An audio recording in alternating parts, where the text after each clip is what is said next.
les rythmes de l'enfant. Ah oui, là t'as un sacré rythme, t'as pas le temps de niaiser, donc ça y va. Les rythmes de l'enfant. Wow, ouais. Mollo Féfé, attention. L'enfant justement, il ne va pas aussi vite que vous. Non, Féfé. Allez. When I'm gone, oh honey, though our friendship ceases from now on. Doucement. On respire. On se calme. L'enfant n'a pas le même rythme que vous. Alors il faut s'adapter au rythme de l'enfant.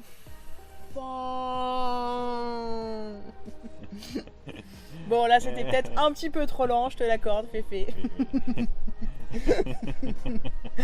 Pour faire simple, prenons un exemple.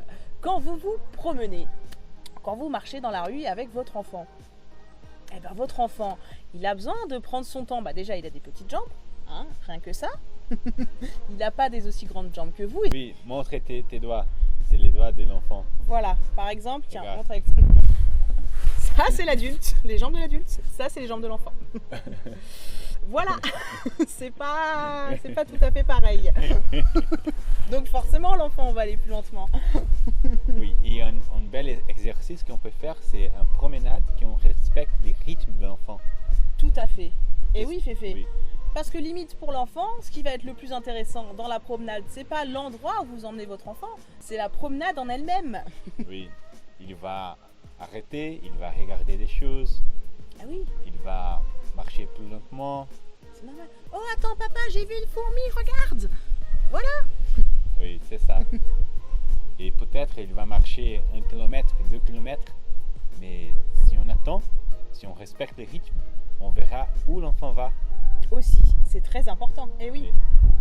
En plus de ça, nos rues ne sont pas forcément adaptées à l'enfant. Elles ne sont même pas du tout adaptées à l'enfant. Oui. La hauteur des trottoirs, tout ça. Non, c'est difficile, c'est des vrais obstacles pour votre enfant. Oui. Et à l'aventure, voilà, tel Indiana Jones, votre enfant, c'est pas évident. C'est pas évident pour lui. Et on connaît beaucoup de choses, et pour nous, c'est pas vraiment tout nouvelle. C'est pas nouveau. C'est pas nouveau? Et pour nous, c'est pas nouveau des choses, mais peut-être pour l'enfant, c'est la première fois qu'il va regarder, qu'il va observer quelque chose.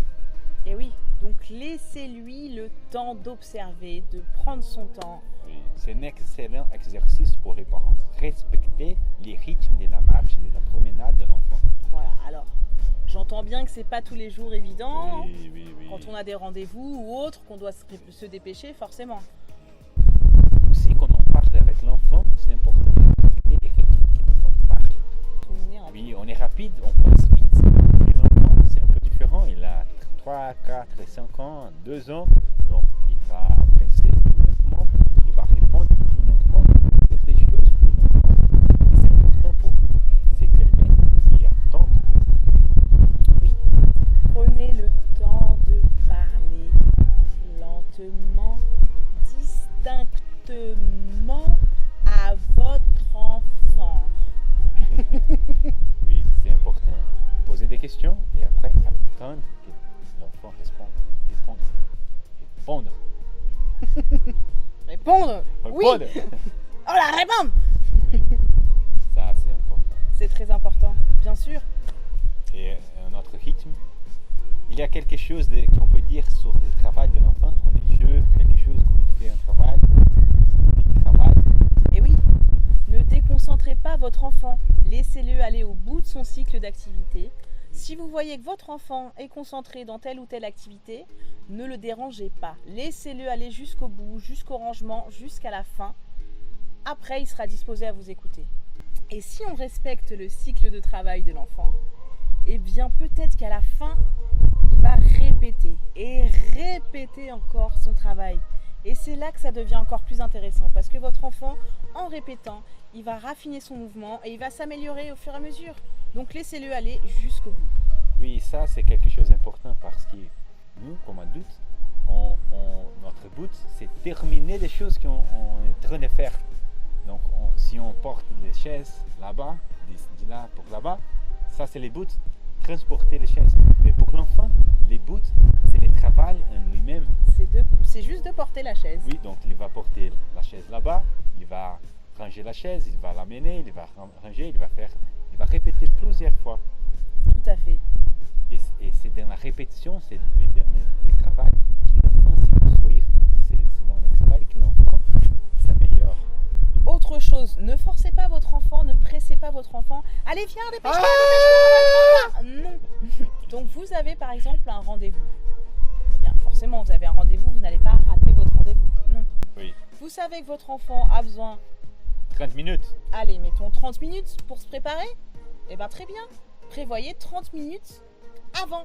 Et tu peux dire, on a 30 minutes pour s'habiller, pour se préparer. Et après 15 minutes, on peut dire encore, il y a 15 minutes, on va sortir en 15 minutes. Et dans l'heure de partir, c'est l'heure de partir. Donc si on communique ça avec l'enfant, c'est mieux, il peut comprendre. C'est toujours mieux. Et oui. Tu veux aider? Oui. Allez, viens, Féfé, on y va vite. Oh, papa!